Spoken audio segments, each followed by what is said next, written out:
minute making all these recordings. Isn't it a funny life that we're all living here on these phones and,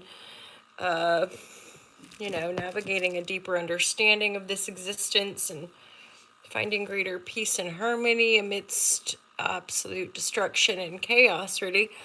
I do recognize collectively we are moving through quite a pivotal time in our human history with regards to healing very profound, long-standing karmic wounds, you could say ancestral, inherited. All of the unhealed wounds of our common humanity are being exposed for healing. And I have someone on TikTok I really enjoy listening to called Hypervigilance. He talks lots of different layers and levels and insights with regards to our global paradigm, or certainly an American perspective of the healthcare and mental illness industry and all that. I would recommend checking him out. Really interesting perspective. And I see threads of awakening and or endeavoring to heal from narcissistic abuse, and yet I'm aware that they're like the culture itself, like our modern Western capitalist societies are I dare say, like, indoctrinating us, programming us to be narcissistic and or to accept narcissism as the status quo. Because what I see happening in some of the media outlets is like actual governments, exhibiting that narcissistic tendency. And I don't know about you guys, but like the lying and the just blatant disregard for our humanity, like the fact that we're all human, and especially with regards to, I think, like our expansion with regards to like the quantum physics realms, and how, quantum mechanics is truly expanding our scientific knowledge and awareness to meet the ancient teachings of so many spiritual traditions. So, this whole facade and thinking that people can get away with all the lying and that we can't sense the lying, or like, and then, the point being is that you have such resistance because it's big stuff. It's like, well, the whole world that we know of and learn to trust, or thought that we could trust, is lying to us. Like, how dare you? Anyway, what a ramble. Grand Rising. Hey, happy July, Cancer. I'm MJ. I should say skip to the 3-minute mark for the reading. If you dig on the vibratories, feel free to like, subscribe, but mostly let's get into your reading. My intention with tarot is to offer you divine guidance and loving clarity. This whole channel really is just guidance from the heart and endeavoring to be of service to humanity's positive evolution. Plus, the suffering of others is painful. And so there's an earnest desire to up level and to have our humanity be able to embody certain teachings, wisdom teachings, fundamentally for us to evolve and grow and hopefully help one another through that process. My personal journey has very much been about emotional alchemy and penetrating like deeper and deeper veils of emotional patterning. And the last 12 years of that basically led me to the core wounds of this lifetime and healing some of those core wounds. And of course, it's so genuine. It's so genuine, isn't it, that when we heal those wounds, we really do have a rebirth, and our entire perspective can completely change, because what we thought we knew or who we thought we were can radically shift and morph, because it's like a house of cards coming down with regard to our own delusions and our own childhood wounding. It's fascinating to me. I have Jupiter on the MC in Scorpio, so my whole kind of career and output in the world is like, how do we get to the root of the problem? As in, like, yeah, seeing the cycles going round and round, I was like, why isn't anyone doing anything? And yeah, That's where all these like researches into the conspiratorial nature of the media and such things, because those of us who have genuinely like wanting to do good, it's like, why isn't more of the stuff being propagated? Oh, that's a choice, you know, like there's it's dark, but here we are. Divine guidance and loving clarity for my cancers. So I'll honor that. We look down, there was a death card. There could be a rebirth process going on. We have a bunch of the planets moving into Cancer as well. So, and oh my goodness, happy birthday to my Cancer. Love is supreme. You guys are amazing. I suddenly am like, oh, I saw I talk so much. Oh, beautiful Cancer, divine guidance and loving clarity. There's this 10 of Cups card, fantastic energy here, Cancer. I say this, it's your birthday month. Holla Shazam, happy birthday. And this card, the 3 of Cups reverse, straight up, you might be overdoing it. Venus moving, I'm pretty sure Venus and a bunch of maybe Mercury and the Sun obviously are moving through your sign, so there could be the kind of warming pleasure and wanting to kind of cocoon ourselves, but within that there could be, I'm thinking of like genuine just slightly overdoing it around your party and be like, huh? As in overdoing the substances, feeling a bit rough from drinking too much. That sometimes the cards can be very just like literal. We're not high vibe celebration. It's like, ooh, celebration, because it's we all know those kinds of nights, right? Where the alcohol just takes a turn and we end up feeling really rough skis. So if you're hearing this reading and you're like, oh, interesting, and you have an opportunity to maybe not go out, this is looking to me like some of you might just want to spend time with your family. You might not want to go to the big rager parties or the big rave on your birthday. You might want to just hang out with the fam. This is such a beautiful energy and very Cancerian as well. Cancers are obviously very deep, very, I heard something the other day, like they really take things to heart, and they often like, there's like an imprint there, right, inside the cave, inside the shell, and they tend to be very nurturing, right? They want to kind of bring people into their shell or into their cocoon and nurture, make them feel good, like they do in that sort of space. But anywho, from here, Cancer, this really does look like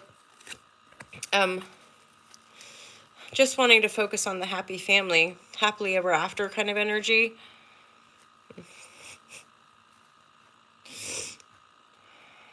So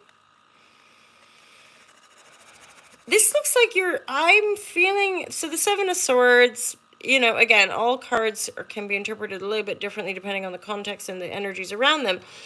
That 7 of Swords, I'm feeling like there's something indecisive. There's some situation that you're like, in fact, I don't know what to do. I feel like I want to take my swords and run. I mean, this more than likely is, okay, Justice reverse, not Libra, Cancer.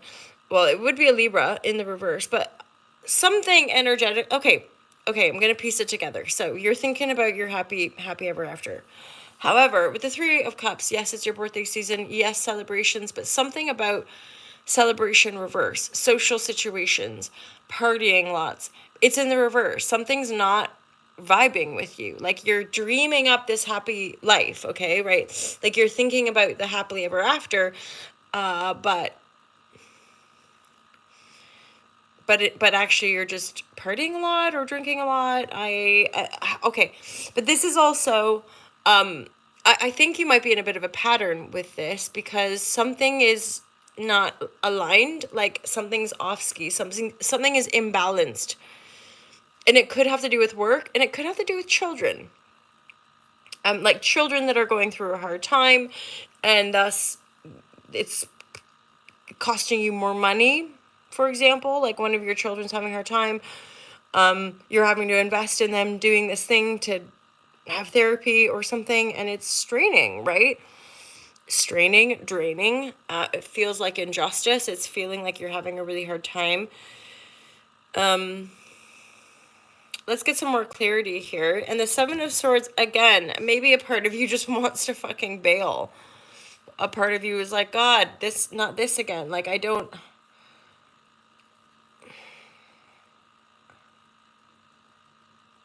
this, I just keep getting a sense of wanting to run, wanting to like just exit the situation.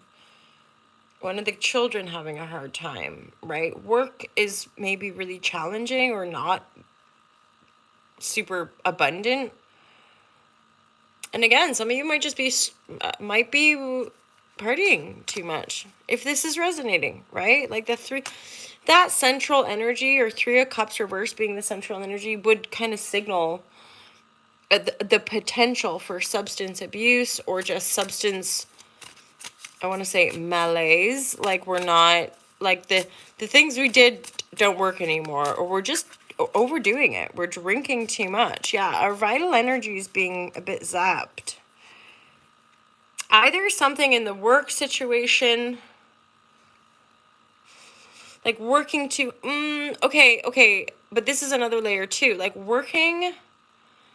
So if we're working hard and have a lot going on in the week, and then we're partying at the weekend, and then we're working all week, and then we're partying at the weekend, that's where I'm getting that sense of like everything, the injustice. So everything starts to kind of topple over, as far as like, fuck, I just can't deal with this. I don't want to have to deal with this. Like I just want to fucking bounce. But it's like in the upright where I'm like, I think you can't just do that. Like you've got to talk to some people. You've got to ask for time off. You've got to speak to your family about stuff, right? Let's get a bit more clarity for that Seven of Swords, because that Seven of Swords can, oh, Shazam on the line here. Because Seven of Swords can be like deception, but again, with these cards, it does feel possibly a little bit more like self-deception, right? Like we're not, because what's on your mind, or what's coming through as being like central to your vortex or your awareness, is a happily ever after. So, and Cancer, you're all about it, right? You're all about happy home, happy life, right? A little bit obsessive about it, but, and this is like, you're there, like it's here. The Ten of Cups is here. Happy life, children running, happy couple. But you, okay, so if you are in this happy family situation too, maybe your partner is drinking too much. It's affecting the children, right? It's affecting your ability to communicate. And that's where that page, like, works hard, thinking, oh, just go out partying at the weekend, but then I have to get back to work, and there's just this fucking exhausting pattern. I kind of get that sense too of like when we're doing, busy, but we're not getting ahead. Like we're treading water. And again, for some of you, it's connected to children or younger people in your life. And also this is about your faith. This is your strength. I knew that. Well, I knew one of the other tens was coming out. That's a Ten of Stones, so that's a Ten of Pentacles. You've got the Ten of Pentacles and the Ten of Cups, which to me is kind of like up there with just the best energies for a reading. Meaning, okay, the Ten of Pentacles are reversed, so I feel like you've still got some work to do to like achieve a greater sense of financial security or abundance.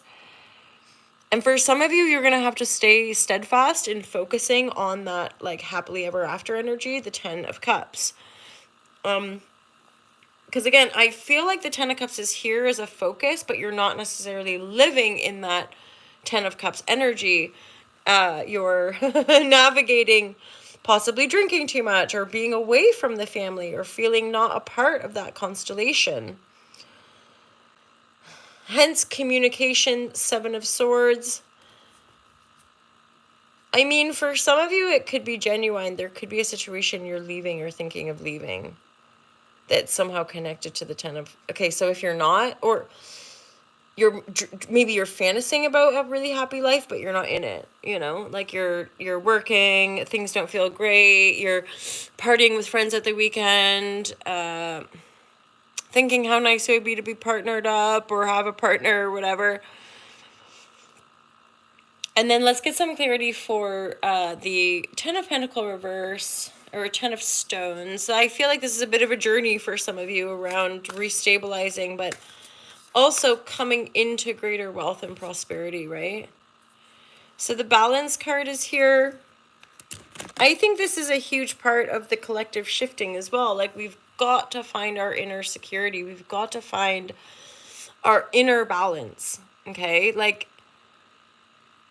that's part of like yoga, meditation, all these like practices are not, they're real as far as how they help us to alchemize our own beingness, which is very much connected to brain heart coherence, very much connected to the field of energy that we're all kind of working with constantly. You know, we're not separate. That's the whole part of the illusion. Coming into greater unity consciousness means we need to sensitize, right? We need to be able to feel. Cancers get this. Cancers are sensitive, but that's part of self-responsibility. As in, if we're drinking too much, those lines can get blurred, and we can start to feel merged or moody, right? That's kind of a Cancerian trait where we start to be like, you know, leave me alone, world. I need to restore myself. So there's a sense of coming into greater balance. And that's important for you, Cancer, as well. Like, looking after yourself. The Muladhara, Muladhara came out yesterday. This is about healing our roots, right? Healing our... If we really want to grow and expand, there's a real sense of like healing our roots and having roots as well. Like, I never realized how important that was until the recent phase of my life where I was like, it's just one, you know, nobody does it all by themselves as far as like being successful and going out there in the world and putting stuff out there. As in, people that run big businesses or whatever, they have help. There's people helping them, you know, and that's like for any of us. Like, if you're so okay, so maybe you're struggling with alcohol abuse, then we ask for help. And so often is the case when we finally are vulnerable enough to ask someone for help. Okay, like, as in, we haven't gotten the help. Just making the request though is transformational. And any person who's been in suffering or gone through that fucking brutality, like, you know it. The moment you just go, listen, I need help. I'm suffering. I'm struggling. And it's like real genuine. When you finally expose it, and then obviously hopefully get help, it's just like a game changer. Like, there's such a relief in just sharing the burden, you know. I always think of the book the Fearless card. And that, I would say the fearlessness might be connected for some of you to that vulnerability. Be fearless. You know, go speak to your husband or wife about the blah, blah. Go, maybe, okay, so say there's like genuine alcohol stuff or substance stuff going on. Go to an AA meeting. Talk to somebody about it. I feel like I'm drinking too much, or I feel like there's so much in our culture just about like pretending like everything's okay. It's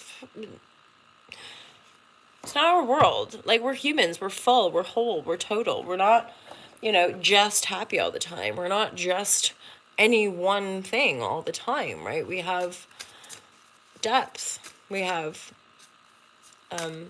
sparkles and density and contrast and a whole bunch, right? Sharing. And then I do get that. This is sharing our vulnerabilities. And that is a gift. This is where lying and like holding back our emotion or not being able, like, even again, like the more stupid, like, I feel angry right now. I have anger. Like, being able to own our emotions and work through them with other is like, to me, the juice of life. But when we hold them, that's when it gets all like distorted and we start to behave, maybe drinking too much, right? And like half the time as a culture, I would say we don't even know that we're in a repressed state.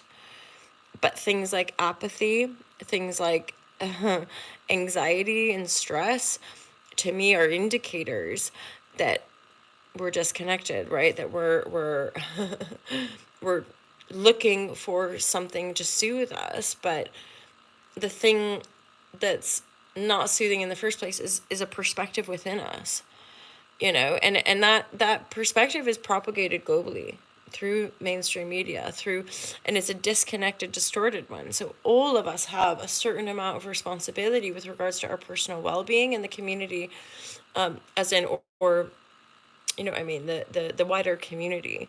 So essentially, we ourselves, as we become well, as we become more whole, as we become more accepting of who we are in any given moment, that then radiates, right? And we can support the community through the vibration that we radiate. As in, it's not words that teach, it's our vibration. It's not, telling people what to do and holding their hand. It's actually leading by example. So this is like the nodal transits. Like a big shift with the nodes is us becoming more autonomous. And there's what breaks us free from codependency. If I'm whole and autonomous, I don't need to like hook into somebody else to pay my bills or to, right? We can all be self-generating, but actually establishing that in the physical dimension, that can be part of the big journey, as it were, to harmonize how we work and how we flow and how we do, from a more unified perspective, which isn't the status quo, of course, right? So relinquishing a lot of our possessions and attachments to materiality is a big part of embracing the inner work, and knowing that the true power and the true worth and the true value is our connection to source, and how we radiate that connection to source is a very, very unique thing. And yet, the more of us embodying that regenesis and or Christ consciousness can radiate, the beautiful heart-centered images that we see. And then that can only help to teach others. Like that's the potential of healing and harmonizing the heart and breaking free from the 3D illusion, as in what we're expected to want through the, like, keeping up, the capitalist sort of keeping up with the Joneses vibratory is falling away. Might not seem it, and again, like those things might seem like still the major draw for people, but the collective sway is swaying. And as people continue to educate themselves, as disclosures continue, as corruption continues to get exposed, it's like there's no other option. The old world is an illusion. That old world is truly falling away in our beingness, in our projections, and in the projections of the younger generations, because they already have that presence, like those born in the 90s and beyond, they already know it all. Like they already vibrate and kind of get the essence of manifestation and love. Obviously there's the young ones that I meet, but or people, the ones that are being called to the brand, right, to all shall love, because they already vibrate, they already feel that loving connection and know that it's like the way for us. It's the way for us. Anyway, I don't know what that song is. I feel like it's like West Side, some musical West Side Story. There's a place for us. There's a place, like, every one of us deserves to have a home and to be here. I'm not going to go into the world politics, but may peace be with us all. Have a great day. Have a wonderful month ahead, Cancer. Thank you all for being here with us. And of course, if you're vibrating and or resonating, feel free to check out Also Love, subscribe, and of course, you're welcome to book a private reading. But otherwise, look after yourself. Have a wonderful month, and I'll see you guys next time. Peace out. Take care.